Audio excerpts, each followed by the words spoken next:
इस शो की प्रायोजक है मां भवानी डेकोर प्राइवेट लिमिटेड, मतलब a complete floor solution, new 0 mile Dadar road, Muzaffarpur.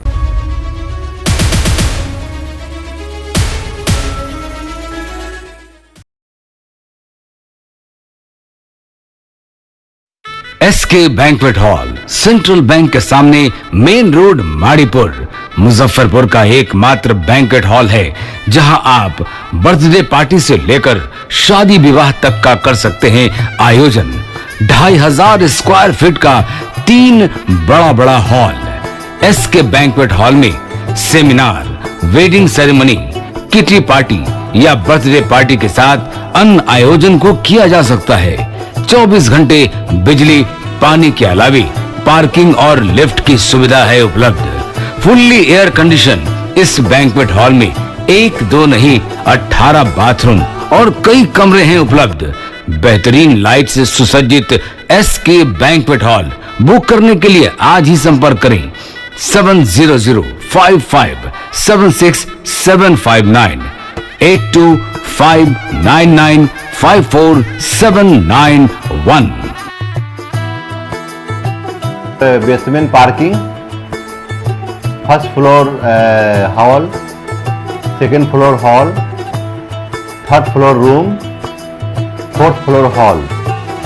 Area wise एक फ्लोर का एरिया 2500 स्क्वायर फीट है। फर्स्ट फ्लोर का, सेकेंड फ्लोर का भी सेम है, थर्ड फ्लोर का भी सेम है, फोर्थ फ्लोर का भी सेम है। इस मैरिज के लिए सबसे अच्छा है क्योंकि बड़ा एरिया, आप चाहे तो 1000 आदमी का भी पार्टी इसमें कर सकते हैं, 500 का भी कर सकते हैं, 200-100 का भी करना हो, कोई बर्थडे करना हो, कोई भी पार्टी करना हो तो आप इसमें आराम से कर सकते हैं क्योंकि 3 हॉल है एक साथ में।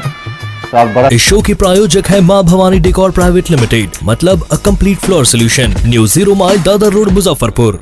नमस्कार, आप देख रहे हैं 10 न्यूज और मैं हूं आपके साथ सानिया। खबरों की शुरुआत करने से पहले आइए एक नजर डालते हैं उन खबरों पर जो बनी है आज की सुर्खियां।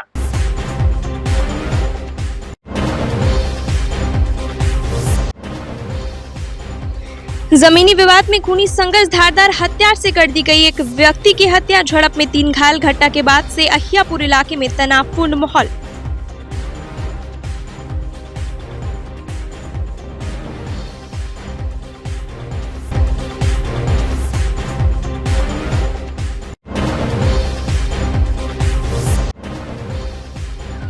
टाइल शोरूम पर असामाजिक तत्वों का हमला, जमकर मचाया उपद्रव, संचालक और कर्मचारियों के साथ की मारपीट, शोरूम को किया तहस नहस।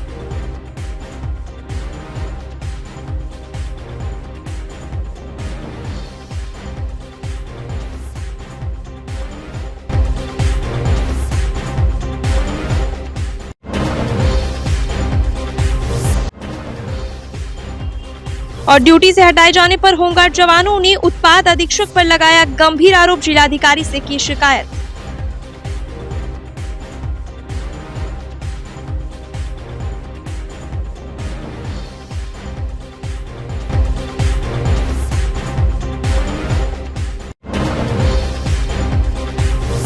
तो ये थी आज की सुर्खियां और अब खबरें विस्तार से। मुजफ्फरपुर में रास्ते के विवाद को लेकर 2 पक्षों के बीच खूनी झड़प हो गई, जिसमें एक पक्ष के एक व्यक्ति की धारदार हथियार से हत्या कर दी गई, वहीं 3 घायल हो गए। घटना अहियापुर थाना इलाके के लसगरीपुर पंचायत के गोसाईपुर गांव की है। घटना के बाद से इलाके में तनावपूर्ण माहौल है। मृतक की पहचान 45 वर्षीय लालू सहनी के रूप में हुई है, जबकि घायलों में करण कुमार, सोनू कुमार और एक महिला शामिल है। बताया जा रहा है कि रास्ते को लेकर 2 पक्षों में विवाद चल रहा था। इसी बीच बुधवार को एक पक्ष ने धारदार हथियार से दूसरे पक्ष पर हमला कर दिया, जिसमें एक व्यक्ति की मौके पर ही मौत हो गई, जबकि 2 युवक, एक महिला घायल हो गए।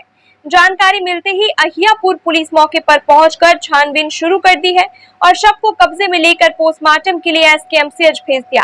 घटना के बाद आरोपी पक्ष फरार बताए जा रहे हैं। मृतक के भाई राजू सैनी ने बताया कि बीते 3 दिनों से रास्ते को लेकर विवाद चल रहा था। आरोपी पक्ष ने रास्ता पर गंदगी फैला रखा था, जिसे लालू ने साफ किया। गंदगी साफ करने के दौरान ही मारपीट शुरू हो गई। इसके बाद धारदार हथियार से उन पर हमला कर दिया गया। बीच बचाव करने पहुंचे लोगों पर भी हमला किया गया। मृतक के परिवार वालों ने महादेव सैनी, प्रभु सैनी समेत आधा दर्जन लोगों को नामजद करते हुए एफआईआर दर्ज कराई है। पुलिस ने इस मामले में 2 महिला को हिरासत में लेकर पूछताछ कर रही है। झंझट होने के बाद में डंटा सोटा लेके ये लोग पहले से भी मैंने प्लान बैठाया हुआ था। हम लोग तो ये जाने नहीं कि हाँ मैंने मारपीट करना है। और वही में गया कुछ बोला, उसी में जाके उसको तेज सवारी से उसको काट दिया। कौन काटा? महादेव सनी, राम बहादुर सनी।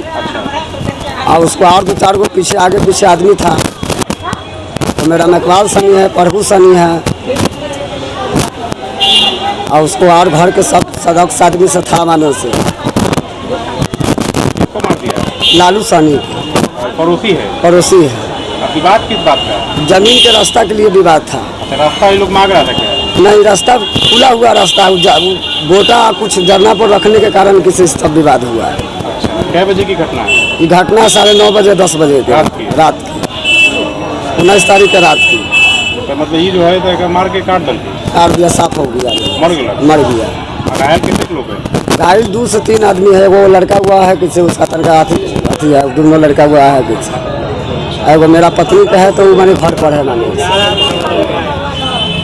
आरोपी सब भागा लेके है ये? नहीं, सब हम तो चला ही यहाँ, सब भागा हुआ, पता हुआ कि सब भागा हुआ है। कौन कौन आरोपी था? आरोपी है कि महादेव सनी, राम बहादुर सनी, रमकपाल सनी, प्रभु सनी, उदय सनी।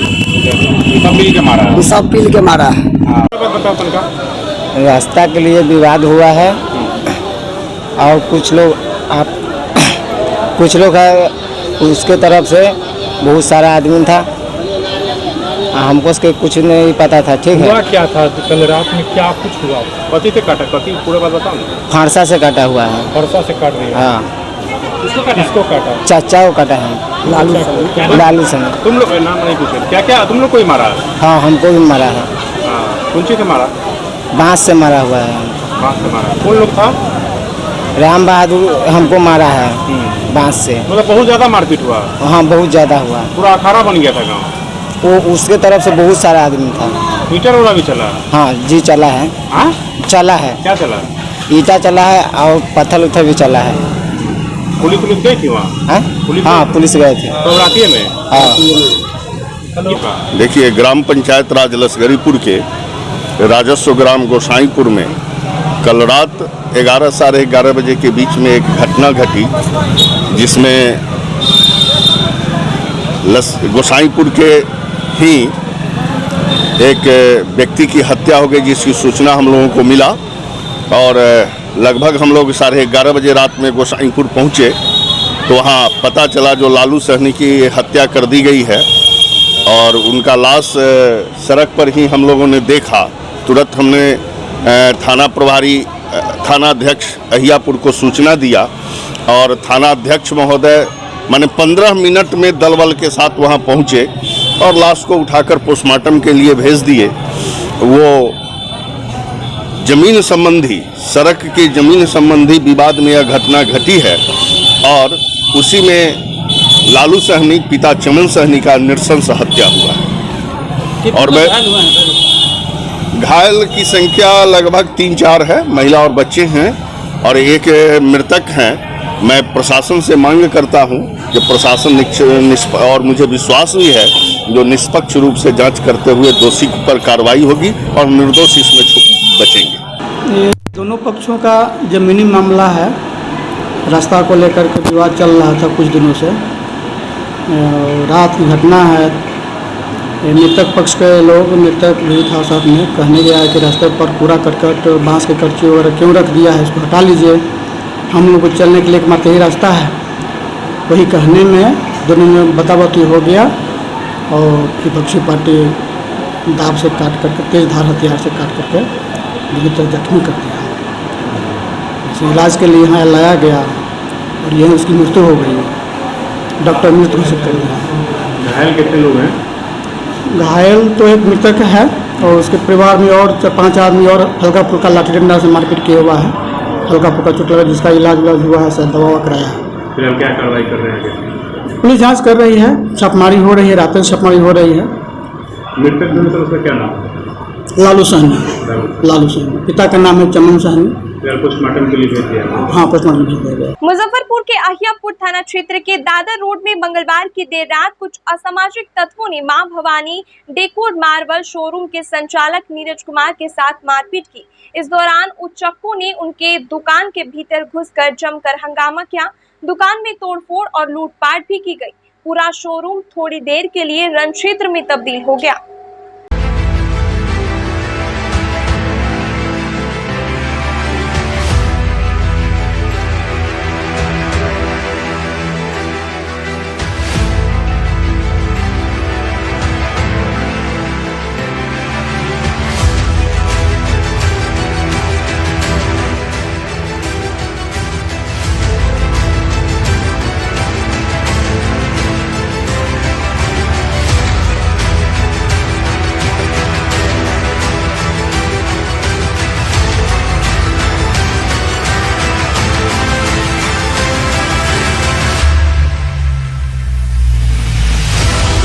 घटना की पूरी वारदात शोरूम में लगे सीसीटीवी कैमरे में कैद हो गई। सीसीटीवी की तस्वीरें बयां कर रही है कि दर्जनों की संख्या में आए लोगों ने किस तरह से शोरूम के अंदर उत्पात मचाया।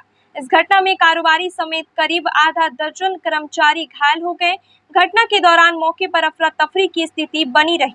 स्थानीय लोगों के जुटने पर उच्चक्के मौके से फरार हो गए। लोगों की मदद से घायलों को इलाज के लिए एसकेएमसीएच भर्ती कराया गया, जहां सबका इलाज चल रहा है। सूचना पर पहुंची अहियापुर पुलिस ने घटनास्थल की छानबीन की।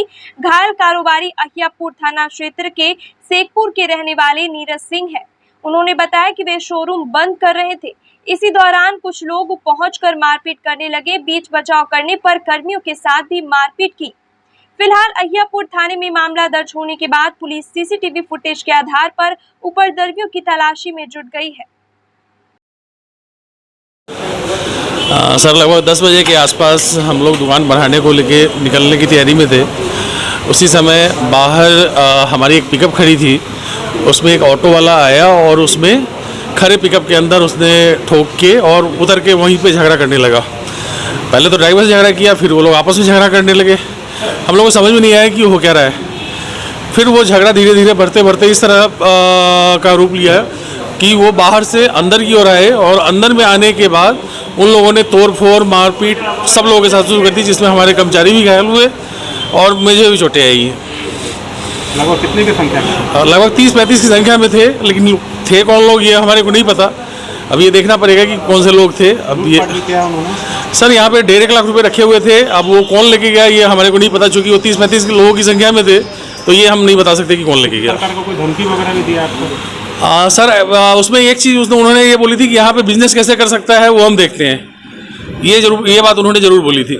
थाना बगल में सहयोग वगैरह मिला था? सर, थाने को हम लोगों ने इन्फॉर्म किया। इन्फॉर्म करने के 15-1 मिनट बाद वो थाना आई और हम लोग फिर मेडिकल चले गए ट्रीटमेंट के लिए, क्योंकि हमारे जो कई सारे कर्मी थे जिनके सर फटे हुए थे या बाकी जगहों पे इंजर्ड थे या मेरे भी पैर में दिक्कत आ रही थी, तो फिर हम लोग मेडिकल गए, मेडिकल जाके ट्रीटमेंट लिया और उसके बाद फिर वहाँ से लौटे। इस तरह का जो घटना घटा है, आप व्यवसाय प्रतिष्ठान खोले हुए यहाँ पर, कहीं ना कहीं दहशत और डर में है? बिल्कुल, दहशत तो है ही कि इस तरह से अगर 30-35 जने लेके आएंगे तो हम यहाँ पे व्यवसाय कैसे कर पाए, और मतलब हम आगे व्यवसाय को कंटिन्यू कैसे कर पाएंगे ये हमारे को नहीं पता। हमारे को सुरक्षा किस तरह से मिलेगी प्रशासन के द्वारा, ये हमारे को नहीं पता। तो अभी हम लोगों ने कोशिश करी है कि एक बार थाने पे जाके लोगों से मिले। अभी बात नहीं हो पाई है, उन लोगों से बात होती है, क्या बोलते हैं फिर बताता हूँ आप लोगों को। सर, वो आप देखेंगे तो वो ग्लास वगैरह सारे टूटे हुए हैं। ग्लास के टुकड़े मेरे पूरे शरीर में अलग अलग जगहों पे लगे पड़े हैं। तो ये सारी तोड़फोड़ हुई थी। इसके अलावा जगह जगह शायद मेरे हिसाब से यहाँ पे सीसीटीवी फुटेज भी है, तो वो सारी सीसीटीवी फुटेज के अंदर भी वो सारी चीज़ें कह दूंगी। हथियार वगैरह भी लिए हुए? सर, अब हथियार मैंने देखा नहीं, चूंकि वो 30-35 की संख्या में थे और इस तरह से वो डंडे, सरिया और बाकी चीज़ों से कर रहे थे कि हमारे को पता नहीं चला। मुजफ्फरपुर के अहियापुर थाना इलाके के बखरी रोड सिपाहपुर में मंगलवार की देर रात एक चाय नाश्ते की दुकान में भीषण आग लग गई। घटना के बाद इलाके में अफरा तफरी मच गई। घटना के वक्त संचालक राजकुमार सिंह और उनकी पत्नी बच्ची देवी भी वहीं मौजूद थी। दोनों किसी तरह से भागकर अपनी जान बचाई। सूचना पर पहुंची दमकल की गाड़ियों ने कड़ी मशक्कत के बाद आग पर काबू पाया। अगलगी में एक जानवर जिंदा जल गया। बच्ची देवी ने बताया कि जानबूझकर किसी ने होटल में आग लगा दी है। घटना में करीब 1 लाख की संपत्ति जलकर राख हो गई। हम नहीं देखे, कोई आदमी पेट्रोल छीट के आग लगा दिया है। अच्छा। हम सुतल रही, जब धुंधला ले भेल तो हम उठली, तो देखे एकदम घर में आग लागल। 1 लाख के संपत्ति जल गया है, 4 गो बकरी जल गए, कपड़ा लत्ता बर्तन भरा सब जल गया। हाँ, वो देखते नहीं। अच्छा, आप भी लोग अंदर भी थी यहीं पे? हाँ, यहीं पर रही हम। आप भी लोग जल सकती थी? हाँ, न जब उठती तो हम सब हम जा जाती है। कब भागे? तो भागली, वहाँ भागली, हम तो चिचियाते। अच्छा, कुल्ची का दुकान है? चाय के, नाश्ता के, खाना के। क्या साल से? 3 साल से। 3 साल से दुकान? हाँ। कोई आग लगा दिया? हाँ। कैसे पता चला? पता जब देखा तब आग लागल है, तब हम के नाम लिए मन। कितने के नुकसान है? 1 लाख के। 1 लाख के नुकसान? हाँ। पैसा भी रहा घर में? 7,000 पैसा रहने ना। और सामान का? हाँ। अब जल गया ना? हाँ, बैंक के कागज, यहाँ से कहो जो आधार कार्ड सब। हम जैसे आ रहे थे, प्रमुख जी का नाना का श्राद्ध था, तो हम लोग देखे तो यहाँ पर रुके, तो यहाँ पर हम लोग बुझाने का काम किए। बेचारा बगल का है, ये भी हम लोग को मदद किया यहाँ पर सर्विसिंग वाला। हाँ, बहुत तेज़ था, लेकिन दमकल का पानी ख़त्म हुआ तो बेचारा बगल का पड़ोसी जनरेटर अपना चालू करके सर्विसिंग वाला, ये लोग भी मदद किए। बहुत गरीब मजदूर का बहुत क्षति है।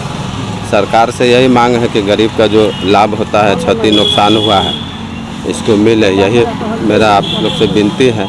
मुजफ्फरपुर आबकारी विभाग में तैनात होमगार्ड के जवानों ने बुधवार को डीएम को आवेदन देकर उत्पाद अधीक्षक के खिलाफ शिकायत की है। जवानों का आरोप है कि उत्पाद अधीक्षक आबकारी थाना से पकड़े गए शराब को जवानों से बेचवाते हैं, जवानों को प्रताड़ित और गाली गलौज करते हैं। ड्यूटी में तैनात 19 होमगार्ड के जवानों को उत्पाद अधीक्षक ने विरमित कर दिया है। गौरतलब है कि जिले में 78 होमगार्ड जवान अलग अलग सरकारी कार्यालय में ड्यूटी पर तैनात है। इनमें 19 जवान आबकारी विभाग में तैनात थे। होमगार्ड जवान राजेश कुमार ने बताया कि उत्पाद अधीक्षक ड्यूटी पर तैनात जवानों के साथ बदसलूकी करते हैं। जवानों के साथ रोजाना गाली गलौज किया जाता है, महिला जवानों को प्रताड़ित किया जाता है। झूठा इल्जाम लगाकर 19 होमगार्ड जवानों को ड्यूटी से हटा दिया गया है। वहाँ हुआ जेंट्स सिपाही के साथ पहले झंझट हुआ कि बुलाइए, संतरी में कौन था, 8 से 10 सिपाही, तो गए हम लोग बुला के ले गए। 10 बजे से हम लोग का रहता है 4 महिला का संतरी ड्यूटी, और जब हम लोग पहुंचते हैं तो जेंट्स हट जाता है, हम लोग ड्यूटी पकड़ लेते हैं। तो 10 से 8 हम लोग ड्यूटी करते हैं। तो वहीं में बोले कि से 8 से 10 जेंट्स में किसका ड्यूटी था, तो उसको हम लोग बुला दिए। वो जेंट्स आया तो बोला कि तुम संतरी ड्यूटी राइफल लेके काहे नहीं किया। तो कोई संतरी ड्यूटी राइफल लेके 2 ही घंटा करेगा, खूब करेगा तो 3 घंटा करेगा। 24 घंटा आप खोजिएगा तो राइफल ड्यूटी लेके कौन करेगा। वो सिपाही कुछ नहीं बोला, चुपचाप मुड़ी नीचे गला, खूब गरिया सुप्रीडेंट सर समझता है ये वो इतना ना गाली बकेगी, पूरा सिपाही टूट पड़ा उनके ऊपर कि आप गाली बकने वाले कौन होते हैं। जो गाली बकना हमको बकी, हमारे मातारी बहन को गाली बकने वाले कौन होते हैं। कौन गाली सर? वो सुप्रीडेंट सर पर रहे थे, संजय राय, गाली बक रहे थे, खूब गाली बक रहे थे आप लोग को भी। हाँ, पूरा होमगार्ड को। हमको बोले आपके लिए तोशक तकिया लगा दे। हम बोले हमारे लिए तोशक तकिया क्यों लगा दीजिएगा, जो मेरा ड्यूटी हो हम ड्यूटी कर रहे हैं, तोशक तकिया आप काहे लगाइएगा। तो बोले बहुत टेढ़ बोलता है ये सब। हम कि आप टेढ़ हमारे यहाँ मत बोलिएगा, आपको ड्यूटी से मतलब। कितना महिला? 4 महिला थे, 4 महिला। हाँ, 4 महिला थे, हम लोग चारों रिटर्न आ गए।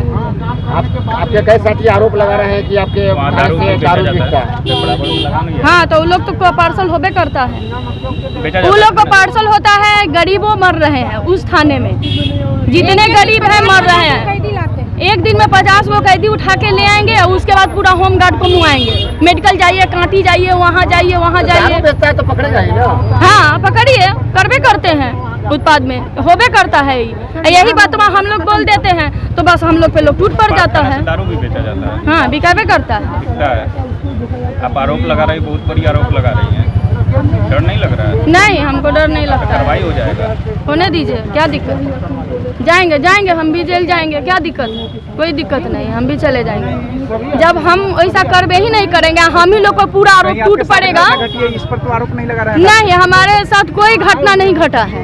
वो जो गाली दिए हैं वही हमको बहुत दुख हुआ है। नहीं तो जैसे जैसे बोलते थे, हम लोग 24 घंटा ड्यूटी करते थे। हम लोग को ड्यूटी से कोई इतराज नहीं है, आप कहीं भी ड्यूटी भेजिए, कराइए, हमको ड्यूटी से कोई दिक्कत नहीं है। लेकिन सबसे बड़ा अपना इज्जत बेच के ड्यूटी करने नहीं आए।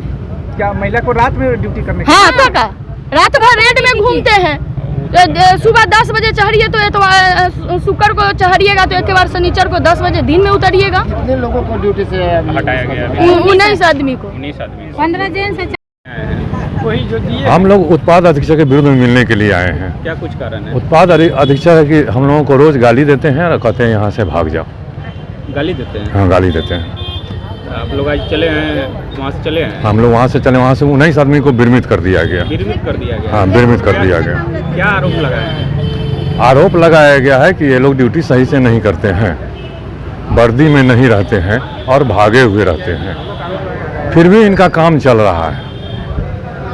ये कहते हैं कि जिनको रहना है रहिए, जिनको नहीं रहना है जा सकते हैं, मेरी तरफ से कोई रुकावट नहीं है।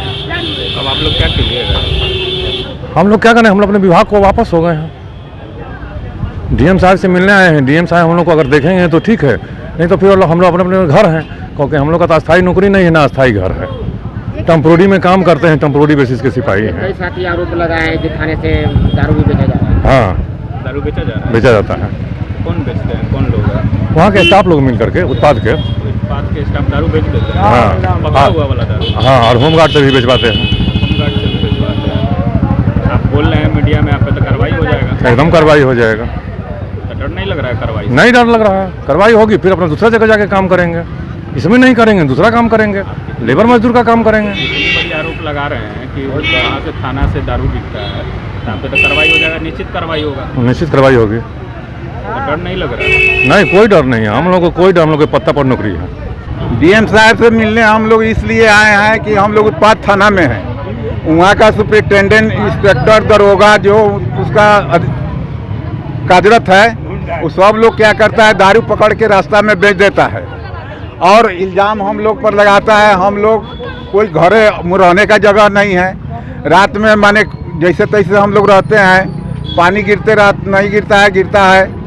उसके बाद में ये काल हम लोग को बुलाए और गाली गलौज तुम ताम सब कह कर हम लोग को सुपरिटेंडेंट। नाम क्या है उनका? संजय राय। गाली देते हैं? नाम क्या है बोलिए ना। मेरा नाम दिनेश्वर गिरी है। एक संतरी दस्तखत छूट गया था, उसके एक आदमी को गाली देते हैं? हाँ, गाली देते हैं। आप कह रहे हैं दारू भी बेच देते हैं? दारू बेचते हैं, मैंने सबसे वहाँ के अधिकारी से पकड़वाते हैं और यहाँ थाना पर ले आकर बेचता है। लोग बेच देते हैं? पकड़ा हुआ दारू? हाँ, पकड़ा हुआ दारू को बेचते हैं। आप लोग को गाली देते हैं? हाँ, हम लोग को गाली देते हैं। आज क्या हुआ है? आज हुआ है कि ये हम लोग को कहे हैं कि हम आप लोग को यहाँ से नहीं रखेंगे, हटा दिए। जिलाधिकारी से मिलने हैं? हाँ, जिलाधिकारी से मिलने हैं। क्या नाम हुआ आपका? दिनेश्वर गिरी। वहीं पे कार्यरत है? कितने आदमी को हटाए हैं? जिसको जाना है जाए। 19 आदमी को तो लिखित हटाए हैं और बोले हैं कि जिसको जाना है वो सब यहाँ से जाए। बिहार के बर्खास्त 56 अमीनों की बहाली और मंत्री राम सूरत राय को बर्खास्त करने की मांग करते हुए बुधवार को बिहार युवा सेना ने मुजफ्फरपुर कलेक्ट्रेट में धरना दिया। संगठन के अध्यक्ष दीन बंधु ने कहा कि सर्टिफिकेट निर्गत करने वाली संस्था ने भी विभाग को लिख कर दिया है कि सभी अमीनों का सर्टिफिकेट संस्था से ही जारी किया गया है। इसके बावजूद राजस्व विभाग ने सभी को हटा दिया। उन्होंने कहा कि भूमि सुधार एवं राजस्व मंत्री राम सूरत राय पर बार बार भ्रष्टाचार का आरोप लग रहा है। उन्हें मंत्रालय से बर्खास्त नहीं किया गया तो आगे उग्र आंदोलन किया जाएगा। नहीं चलेगा, नहीं चलेगा, नहीं चलेगा। भूमि एवं राजस्व मंत्री राम सूरत राय तेरा अवैध का ही नहीं चलेगा, नहीं चलेगा। है कि मुजफ्फरपुर सरकारी पॉलिटेक्निक कॉलेज से पास आउट 56 अभ्यर्थियों को जो भूमि एवं राजस्व विभाग का जो विज्ञापन निकला था बहाली के लिए, उसमें इन लोगों ने आवेदन दिया, इन लोगों की नियुक्ति भी हुई और ये लोग ट्रेनिंग वगैरह करके जो है सेवा के लिए बहाल भी कर दिए गए। लेकिन अभी 2-3 महीना पहले इन सब लोगों को सेवा मुक्त कर दिया गया, यह कहते हुए कि विज्ञापन के अनुरूप जो है आपका डिग्री नहीं है। जबकि विभाग द्वारा एक बार भी संबंधित कॉलेज मुजफ्फरपुर सरकारी पॉलिटेक्निक कॉलेज से सत्यापित नहीं कराया गया है या स्पष्टीकरण भी नहीं मांगा गया है। स्पष्टीकरण मांगा गया तो नाइलेट पटना से मांगा गया, जबकि नाइलेट पटना ने साफ जवाब दिया कि ये जितने 56 अभ्यर्थी हैं इसका प्रमाण पत्र हमने निर्गत किया है और ये सही है। और दो जो आपका मसला है कि हम किस मान्यता प्राप्त संस्थान से जो है डिग्री करते हैं, उसके लिए आप संबंधित कॉलेज से आप जानकारी लीजिए, कॉलेज इसका जानकारी देने का राइट है। लेकिन विभाग ने एक बार भी कॉलेज से स्पष्टीकरण नहीं मांगा है, जानकारी नहीं मांगा है और सीधा इन लोगों को बर्खास्त कर दिया गया।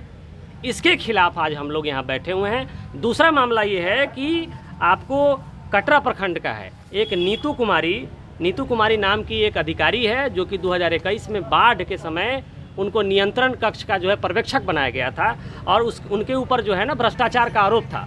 भूमि एवं राजस्व विभाग के आप सचिव राजेश कुमार द्वारा उनके ऊपर जांच बैठाया जाता है, जांच में वो गलत पाई जाती हैं, उनके ऊपर कार्रवाई का निर्देश दिया जाता है, लेकिन आज तक कार्रवाई नहीं किया गया और उनका सिर्फ ट्रांसफ़र किया गया। इससे साफ या दरस्ता इस दोनों मामले से कि विभाग में जो मंत्री हैं या जो अधिकारी हैं वो पैसे की उगाही के दृष्टिकोण से ये सब काम करते हैं, जबकि ये सब लोग मान्यता प्राप्त संस्थान से मान्यता प्राप्त इनका डिग्री है। और नाइलेट पटना के बारे में हम आपको बता देना चाहते हैं, नाइलेट पटना जो है वो सरकारी मान्यता प्राप्त संस्थान है जो कि बिहार के विभिन्न सरकारी पॉलिटेक्निक कॉलेजों में सर्टिफिकेट की शुद्धता, प्रामाणिकता और पूरे भारत में वैधता के लिए उससे प्रमाणित करवाया जाता है, उससे डिग्री जारी करवाया जाता है। उसके बावजूद भी इन लोगों को रद्द कर दिया। सबसे दुर्भाग्य की बात यह है कि इंटर पास आउट अमीनों की बहाली हुई और उसको कोर्ट ने हटा दिया, तो यही विभाग कोर्ट चली जाती है इंटर वालों को बहाल करने के लिए, और जो अमानत की डिग्री लेकर के बैठे हुए हैं उनको सीधे बर्खास्त कर दिया जा रहा है।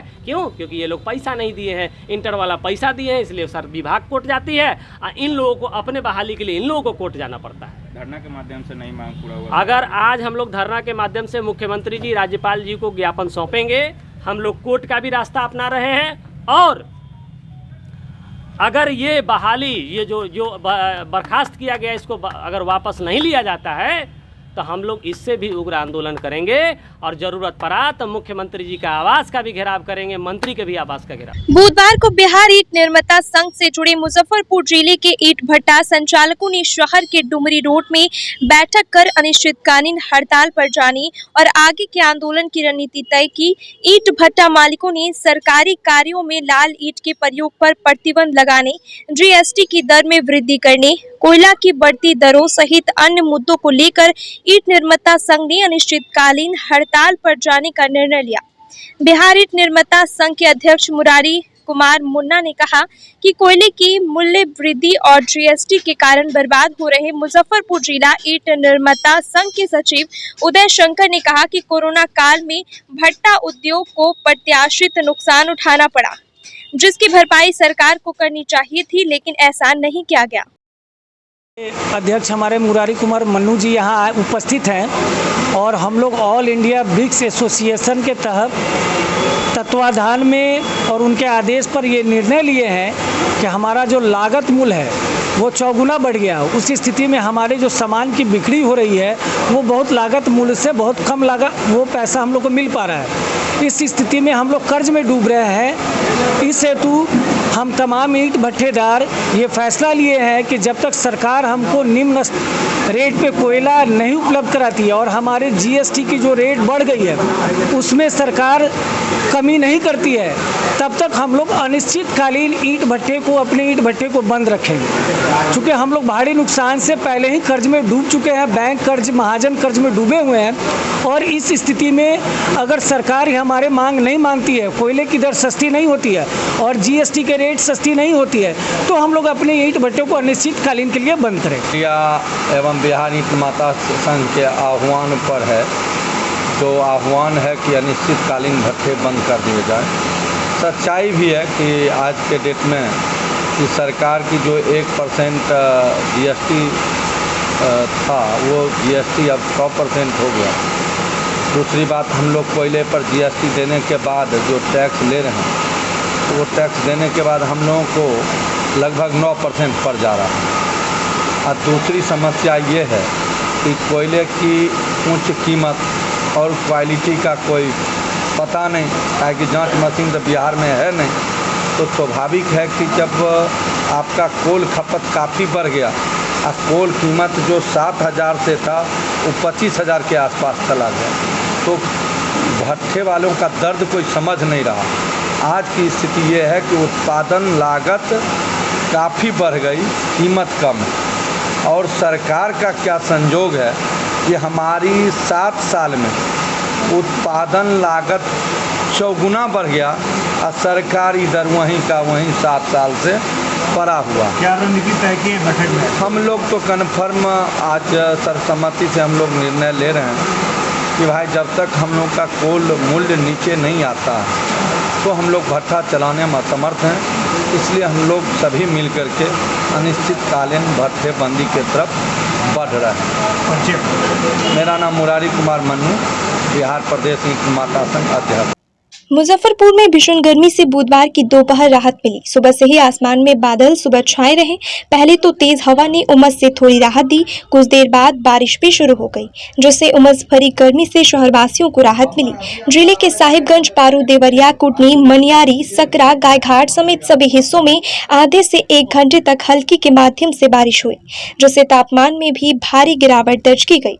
मौसम विभाग के अनुसार अगले 2 दिनों तक और बारिश होने की संभावना है। मौसम विभाग के अनुसार इस बारिश से धान की फसल और सब्जी को फायदा मिलेगा।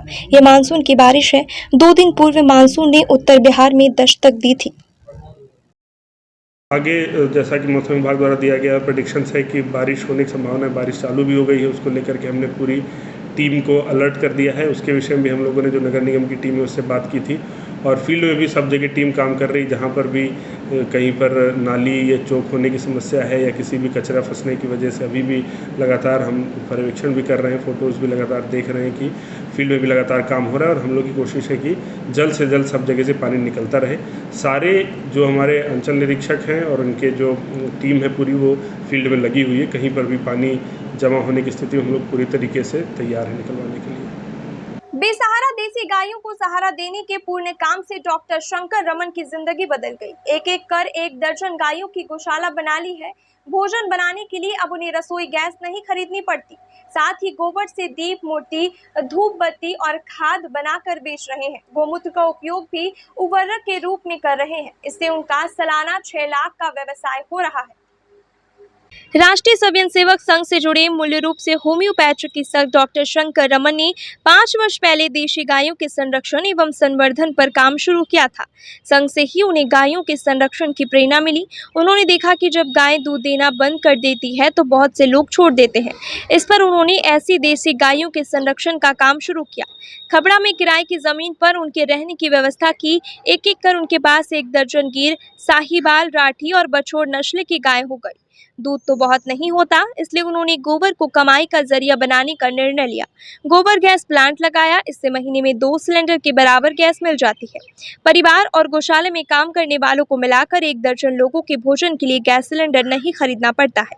वे गोबर का 3 तरह से इस्तेमाल कर रहे हैं। बायोगैस में उपयोग किए गए गोबर की काउंटिंग डिवाटरिंग मशीन में पेराई कर गोमय रस निकालते हैं। 1 क्विंटल गोबर में करीब 30 लीटर गोमय रस निकलता है। फसलों के लिए फायदेमंद ये रस 15 रुपए लीटर बिकता है। गोमय के बाद 70 किलो अवशेष से 20 किलो पाउडर तैयार होता है। इससे दीप, मूर्ति, धूप बत्ती आदि तैयार की जाती है। इसके अलावा यह खाद के रूप में भी इस्तेमाल होता है। 1 किलो पाउडर भी 15 रुपए में बिक जाता है। गोमय रस बड़े बड़े बागान वाले डिमांड कर रहे हैं। बड़े पौधे में 10 और छोटे में 5 लीटर प्रत्येक 6 माह पर दिया जाता है। प्रतिदिन 30 लीटर दूध का उत्पादन होता है। इसे वे 75 रुपये प्रति लीटर बेचते हैं। देसी गाय के शुद्ध घी की काफ़ी मांग है।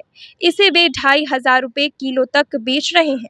दूध के अलावा गोबर और गोमूत्र का व्यावसायिक इस्तेमाल कर रहे हैं। शंकर रमन कहते हैं कि एक गाय प्रतिदिन 10 से 12 किलो तक गोबर देती है। इससे 1 माह में करीब 3 क्विंटल गोबर उपलब्ध होता है। इससे एक देशी गाय के गोबर से करीब 4 से 5 हजार रुपये प्रति माह तक की आय हो रही है। गोबर के पाउडर से इस दीपावली 2.5 लाख दीप बनाने का लक्ष्य रखा गया है। 5000 लक्ष्मी गणेश की मूर्ति भी बनाई जाएगी। इसके लिए मिट्टी के दीप बनाने वालों की मदद ली जाएगी। उन्हें भी रोजगार उपलब्ध होगा। आपके अंदर ये विचार मैं बालकाल से ही राष्ट्रीय स्वयंसेवक संघ का स्वयंसेवक हूँ। राष्ट्रीय स्वयंसेवक संघ में स्वयंसेवक की दायित्व से लेकर के ऊपर की दायित्व तक काम करते आया। इसी क्रम में मेरी परिचय राष्ट्रीय स्वयंसेवक संघ के अखिल भारतीय प्रशिक्षण प्रमुख माननीय राघवन जी से हुई। जब उनसे मेरा संपर्क हुआ तो उन्होंने हमें बताया, आग्रह किया कि थोड़ा सा करके देखो। फिर हमने इस काम को प्रारंभ किया और आज मैं विगत 5-6 वर्षों से इस काम को करते आ रहा हूँ, गौ माता की सेवा करते आ रहा हूँ। कितनी खुशी मिल रही है आपको? मुझे काफ़ी खुशी मिल रही है। क्या अभी इसमें किस प्रकार का फीडबैक मिल रहा है, काम मिल रहा है और क्या क्या प्रोडक्ट बना रहे हैं? अब भी इसमें सबसे पहले तो हम लोग गौ माता की गोबर एवं पेशाब से विभिन्न प्रकार का प्राकृतिक खाद बना रहे हैं, जैसे कि जीवामृत बना रहे हैं, घन जीवामृत बना रहे हैं और गौमूत्र से मैं कीट नियंत्रक बना रहा हूं और गोनाइल बना रहा हूं। इन सभी चीज़ों का प्रयोग अपने खेतों में कर रहा हूं और अपने इष्ट मित्रों के खेतों में हो रही है और अब इसका व्यापार भी प्रारंभ हो गया है। ये सारे प्रोडक्ट आप खुद से तैयार करते हैं? हाँ, ये सारे प्रोडक्ट हमारी ये केशव गौ मंदिर में हमारे एवं हमारे साथियों के द्वारा तैयार की जाती है। किस प्रकार का ये खाद है और कितना लाभदायक है किसानों के लिए? ये खाद काफ़ी लाभदायक है, जिसका जीता जागता नमूना आप हमारे गौशाला में देख सकते हैं। हमारी गौशाला में बाजरा की खेती है, जनेरा की खेती है एवं विभिन्न औषधीय पौधों की खेती की गई है। आप जाकर के हमारे गौशाला में देख सकते हैं। ये खाद काफ़ी अच्छा काम करता है, इसका कोई भी साइड इफ़ेक्ट्स नहीं है। इस खाद को अगर घर में रखने पे बच्चे अगर इसके पास भी जाते हैं तो कोई परेशानी नहीं है, बच्चे खा भी जाते हैं तो कोई परेशानी नहीं है। खर्च वगैरह कितना आता है अगर आम किसान इसको करना चाहे? अगर आम किसान इसे करना चाहे तो उन्हें बस एक देसी गौ माता, भारतीय नस्ल की देसी गौ माता रखनी पड़ेगी और उन्हें कोई खर्च नहीं आएगा। सभी गौ माता के गोबर एवं पेशाब से ही बनते हैं, तो इसलिए जीरो बजट पे एक खेती की जा सकती है और एक खाद बनाए जा सकते हैं। तो वैसे लोगों के लिए क्या संदेश रहेगा जो गाय का दूध तो लेते हैं पर दूधे हो जाने पर छोड़ देते हैं? सर, सबसे पहले तो अपने बिहार में गाय जो आप कह रहे हैं गाय हैं ही नहीं। जो भी हैं वो जर्सी है, एचएफ है, फ्रीजियन है, जो कि मानव निर्मित है। वो केवल विष ही विष देती है, तो गाय तो है ही नहीं। बट कुछ देसी गौवंश अपने यहाँ हैं जो दूध देती है, तब तक किसान रखते हैं। दूध देना जब गौवंश बंद कर देती है तो किसान उन्हें हटा देते हैं। शायद हमारे उन किसान भाइयों को मालूम नहीं है कि दूध से ज़्यादा उपयोगी गोबर और गौमूत्र है और हमारे किसान भाई गोबर और गौमूत्र पे काम करने लगेंगे तो। मुजफ्फरपुर के लैलिन चौक स्थित फ्यूसिस इंस्टीट्यूट के बच्चों ने इस बार नीट के एग्जाम में 600 प्लस स्कोर लाया है। इस बात की जानकारी देते हुए इंस्टीट्यूट के डायरेक्टर मनु ने बताया कि 25 जुलाई से 11th का नया बैच शुरू होने जा रहा है। उन्होंने बताया कि यहाँ कमजोर बच्चों के लिए सेपरेट व्यवस्था की गई है। ट्रांसपोर्ट और हॉस्टल फैसिलिटी भी उपलब्ध है। सबसे अहम यह है कि सारे सब्जेक्ट में 2-2 फैकल्टी है। उन्होंने कहा कि जिनका नीट का एग्जाम हुआ है वे बिना समय गवाए क्लास ज्वाइन कर ले। 7 दिन का फ्री डेमो क्लास ले सकते हैं। 1 and 2 we get, अब इसको सिंपली सॉल्व कर लो। 0.5 12 plus r, 0.25 25 plus r।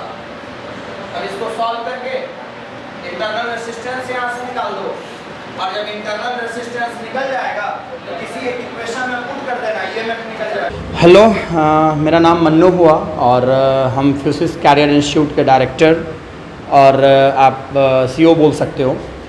Actually आपको ये इन्फॉर्म करना था कि अभी 2 दिन पहले जो नीट का एग्ज़ाम हुआ है तो उसमें अपने यहाँ के बच्चे जो हैं 600 प्लस स्कोर में गए हैं। उनके लिए हम एक दिन और उनका इंटरव्यू आपके साथ मिलकर करेंगे और आपके बीच आएंगे। अभी दोस्तों आपको ये बताना है कि फ्यूसिस कैरियर इंस्टीट्यूट जो कि लेलिन चौक पे है और ये प्रशांत होंडा के ठीक अपोजिट में है, अपने शहर में ये इंस्टीट्यूट अपने आप में एक अलग ढंग से इसलिए है क्योंकि यहाँ 2 चीज़ों के बारे में स्पेशल फोकस किया गया है।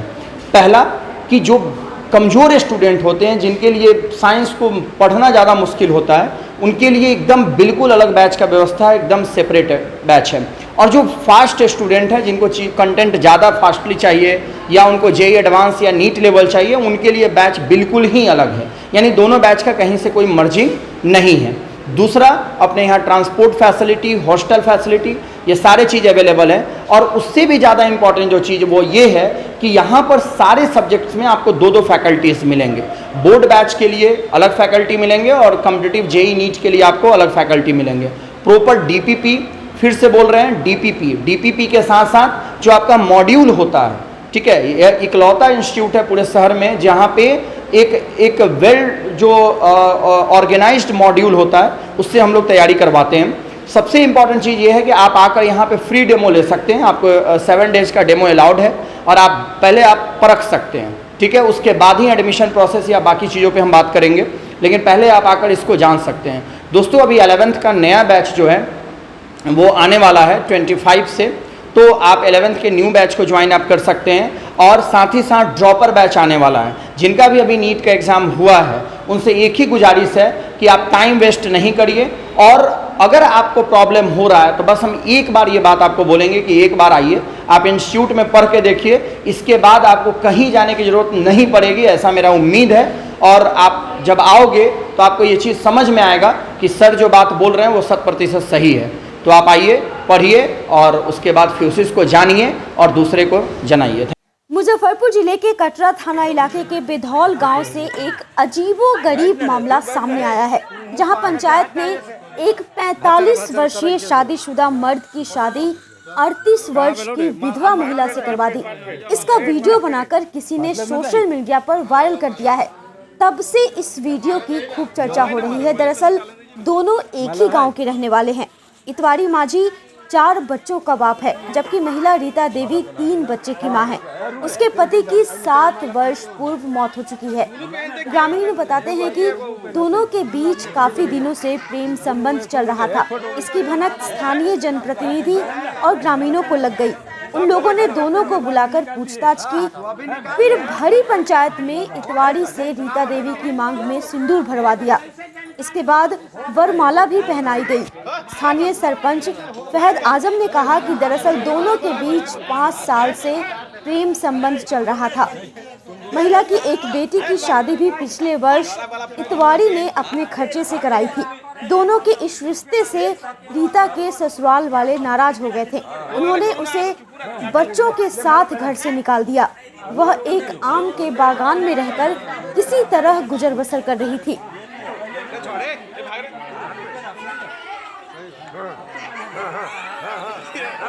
बिहार में ट्रेनों से शराब की खेप लाने का सिलसिला थमने का नाम नहीं ले रहा है। तस्कर ट्रेनों से भारी मात्रा में शराब की तस्करी कर रहे हैं। एक बार फिर मुजफ्फरपुर रेल पुलिस ने दिल्ली से लाई जा रही शराब की बड़ी खेप पकड़ी है। हालांकि इस दौरान तस्कर पुलिस के पकड़ में नहीं आ सका। शराब नई दिल्ली से जयनगर जाने वाली स्वतंत्रता सेनानी सुपरफास्ट एक्सप्रेस से पकड़ी गई है। जीआरपी थानेदार दिनेश कुमार साहू ने बताया कि स्वतंत्रता सेनानी एक्सप्रेस के स्लीपर बोगी के शौचालय के पास 4 लावारिश बैग पड़ा हुआ था। किसी ने बैग पर मालिकाना हक नहीं जताया। 2 ट्रॉली और 2 हैंडबैग थे, जिसमें 950 बोतल शराब भरी हुई थी। उसे जब्त कर थाने लाया गया। उन्होंने बताया कि एफआईआर दर्ज कर छानबीन की जा रही है।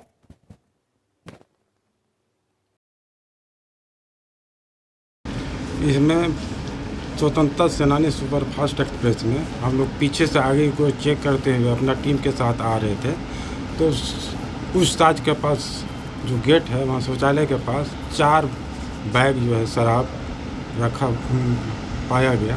उसको हम लोग नीचे उतार करके और चेक किया गया तो उसमें सभी में शराब भरा हुआ है। किस टाइप की शराब है सर ये, और कितना कार्टून है, कितना क्या है?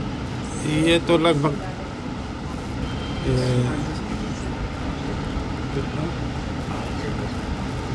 वही 8 पेटी के आसपास में, 8 से 10 पेटी के आसपास में था। कोई गिरफ्तारी वगैरह कुछ नहीं, गिरफ्तारी नहीं हुआ किसी। क्या लगता है सर, बाहर से शराब बैग के माध्यम से, ऐसे ट्रॉली के माध्यम से भेजी जा रही है? जी हाँ, ये जो है लगता है दिल्ली से जितने भी जाने वाले हैं उधर से आते हैं तो कुछ न कुछ लेकर आते हैं। लगता है ये सब अपना अपना बिजनेस बिहार में फैलाए हुए हैं। मुजफ्फरपुर में स्मार्ट सिटी के तहत चल रहे प्रोजेक्ट के कार्यों की धीमी गति को लेकर नगर आयुक्त सह स्मार्ट सिटी के एमडी आशुतोष द्विवेदी ने नाराजगी जताई। उन्होंने एजेंसियों को चेतावनी देते हुए कहा कि अगर तय सीमा तक काम पूरा नहीं हुआ तो जुर्माना लगाया जाएगा और यह जुर्माना उनके भुगतान से काटा जाएगा। एजेंसी और विभागीय अधिकारियों के साथ बुधवार को की गई बैठक में उन्होंने फेस लिफ्टिंग को लेकर भूमिगत बाधाएं दूर करने के लिए बिजली विभाग, जल निगम, टेलीकॉम, जलकल विभाग के कार्यों की भी जानकारी ली, जिससे स्मार्ट सिटी के हो रहे कार्यों में तार या पाइपलाइन की क्षति से बचा जा सके। Integrated command and control centre के कामों की भी प्रगति पूछी गई। प्रथम चरण में आईसीसी भवन के अंदर उपकरण लगाने का काम पूरा हो गया। अब दूसरे चरण में शहर में लगे सीसीटीवी कैमरे के सेटअप की जानकारी कंपनी ने दे दी। स्मार्ट सिटी में जो भी प्रोजेक्ट्स चल रहे हैं उन सभी का आज डिटेल में रिव्यू किया गया है। इसमें स्मार्ट सिटी के पदाधिकारी भी थे और जो प्रोजेक्ट मैनेजमेंट कंसल्टेंट हैं उसके पदाधिकारी भी थे। तो सारी योजनाओं का डिटेल में रिव्यू किया गया है और कोशिश है कि जिस गति से काम हो रहा था उससे भी और तेज़ गति से काम करवाने की कोशिश की जाए। इसमें ICCC से लेकर के जो हमारा सिकंदरपुर मन में NOC को लेकर के कुछ इशू हो रहा है, साथ ही साथ जो CBD एरिया और जितना भी पूरा ABD एरिया है वहाँ पर फेस लिफ्टिंग सारे कामों की समीक्षा की गई है। नमामि गंगे को लेकर भी कुछ चर्चा? नमामि गंगे का प्रोजेक्ट का अभी समीक्षा नहीं हुई है। अभी फ़िलहाल जितने हैं, क्योंकि अभी मेन टारगेट था हम लोग का कि जो नाला निर्माण का काम कर रहा है और ICCC उसको हम लोग तत्काल ख़त्म करना चाहते थे, इसलिए अभी उसको लेकर के प्राइमरी फोकस एरिया हम लोग का है। सावन की पहली सोमवारी के अवसर पर मुजफ्फरपुर जिला प्रशासन की ओर से कांवड़ियों के लिए की गई व्यवस्था में क्या कमी रह गई, क्या कुछ करने की जरूरत है, इसे लेकर बुधवार को समाहरणालय में बैठक की गई। बैठक में DM प्रणव कुमार, SSP जयंतकांत और दोनों SDO के साथ कई अन्य अधिकारी, जनप्रतिनिधि एवं प्रबुद्ध जन उपस्थित थे। पहली सोमवारी के दौरान यातायात, बिजली सहित कई अन्य समस्याएं सामने आई थीं। DPRO कमल सिंह ने कहा कि आने वाले सावन के सोमवारी में बाबा गरीबनाथ मंदिर में जलाभिषेक करने वाले कांवड़ियों की भीड़ बढ़ने की संभावना है। इसे देखते हुए पहली सोमवारी पर व्यवस्था में जहां कमी रह गई थी उसे ठीक करने का आदेश जिलाधिकारी ने दे दिया है। देखिए, श्रावणी मेला के दूसरे सोमवारी में ज़्यादातर भीड़, श्रद्धालुओं की भीड़ की अधिकतर संख्या की संभावना को देखते हुए आज ये बैठक की गई है और पिछले सोमवारी को जो व्यवस्थाएं की गई वो कहाँ तक कारगर रहा और उसमें क्या क्या कमियां कहीं कहीं नज़र आईं, तो उसे दुरुस्त करने के उद्देश्य से और फीडबैक लेने के उद्देश्य से जिलाधिकारी की अध्यक्षता में यह बैठक की जा रही है, जिसमें कि वरीय पुलिस अधीक्षक भी उपस्थित हैं और सारे पदाधिकारी उपस्थित हैं। मोटे तौर पे प्रथम सोमवारी के एक दिन पहले और सोमवारी को जाम की स्थिति बनी हुई थी ज़िले में, तो उसे देखते हुए गाड़ियों का जो यातायात नियंत्रण में तब्दीली करने पर विचार चल रहा है। इसको लेकर के आज ही रात में हो सकता है आदेश निकल जाए, जो आप लोगों को मैं शेयर कर दूंगा। इसके अतिरिक्त कहीं कहीं लाइट और बिजली की व्यवस्था में कमी की भी बात कही गई है, उसका निराकरण के लिए भी सख्त निर्देश दिए गए हैं। साथ ही वाच टावर और कैंप और मेडिकल कैंप खास करके उसको और बढ़िया और दुरुस्त बनाने के मद्देनज़र सलाह दिए गए हैं और निर्देश भी दिए गए हैं कि उसे दुरुस्त करना सुनिश्चित किया जाए। इस तरह आगे दूसरी और तीसरी सोमवारी को, जैसा कि आप जानते हैं कि लाखों की संख्या में श्रद्धालु यहाँ पे आते हैं, तो उसमें दिक्कतों का सामना नहीं करना पड़े श्रद्धालुओं को और साथ ही साथ विधि व्यवस्था भी संधारण बहुत ही अच्छे तरह से हो सके, इसी बाबत यह बैठक की जा रही है। आज की खबरों में बस इतना ही। कल फिर मिलेंगे कुछ नई खबरों के साथ। तब तक के लिए डैन न्यूज परिवार को दीजिए इजाजत। नमस्कार। इस शो के प्रायोजक है मां भवानी डेकोर प्राइवेट लिमिटेड, मतलब a complete floor solution, new 0 mile Dadar road, Muzaffarpur.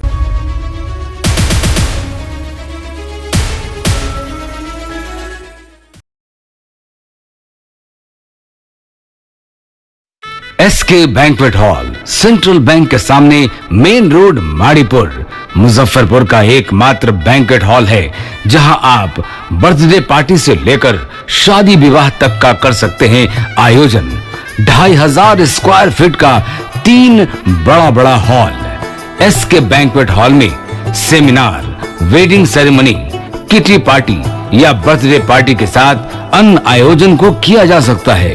24 घंटे बिजली पानी के अलावा पार्किंग और लिफ्ट की सुविधा है उपलब्ध। फुल्ली एयर कंडीशन इस बैंक्वेट हॉल में 1, 2 नहीं 18 बाथरूम और कई कमरे हैं उपलब्ध। बेहतरीन लाइट से सुसज्जित SK बैंक्वेट हॉल बुक करने के लिए आज ही संपर्क करें 7005576759 8259954791। Basement parking, first floor hall, second floor hall, third floor room, fourth floor hall. Area wise एक फ्लोर का एरिया 2500 स्क्वायर फीट है फर्स्ट फ्लोर का, सेकेंड फ्लोर का भी सेम है, थर्ड फ्लोर का भी सेम है, फोर्थ फ्लोर का भी सेम है। इस मैरिज के लिए सबसे अच्छा है क्योंकि बड़ा एरिया, आप चाहे तो 1000 आदमी का भी पार्टी इसमें कर सकते हैं, 500 का भी कर सकते हैं, 200-100 का भी करना हो, कोई बर्थडे करना हो, कोई भी पार्टी करना हो तो आप इसमें आराम से कर सकते हैं क्योंकि 3 हॉल है एक साथ में, तो आप बड़ा